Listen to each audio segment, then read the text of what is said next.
परमात्मा श्री राम का जो चित्त चरित्र और चिंतन है वो हमें एलिवेट करने के लिए है कि पूरे के पूरे वर्ग को वो उठाना चाहते हैं। और हमसे चूकें क्या हो जाती हैं कि हम उनको अपने आप को ना उठाकर हम उनके ही चरित्र को नीचे खींचने का प्रयास करते हैं। अगर आपके मन की व्यथा समाप्त नहीं हो रही है तो दोष कथा में नहीं होता, दोष कथाकार में होता है। और इस कथा में फिर आपने रावण का रूप क्यों धारण किया, राम का क्यों नहीं? मेरा ये मानना है कि अगर परमात्मा श्री राम के मूल स्वरूप का दर्शन करना है तो आपको रावण की दृष्टि से देखना चाहिए।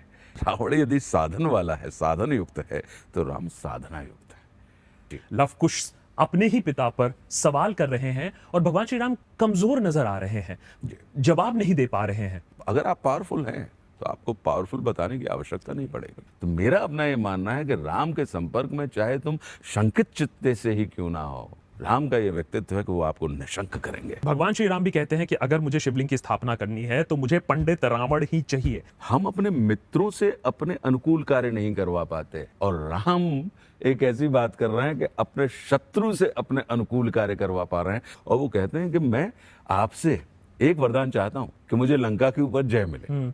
जब भी हम किसी सुशासन की बात करते हैं तो हमारी कल्पना के पहले पायदान पर रेफरेंस पॉइंट के तौर पे राम राज्य की हम बात करते हैं। राज करने की नीति को आप राजनीति कहते हैं, नीति पूर्वक राज को भी आप राजनीति कहते हैं। राम को मानने के साथ साथ यदि हम राम की भी मान लें, हमारे अंदर परमात्मा खोया नहीं है, वो सोया हुआ है।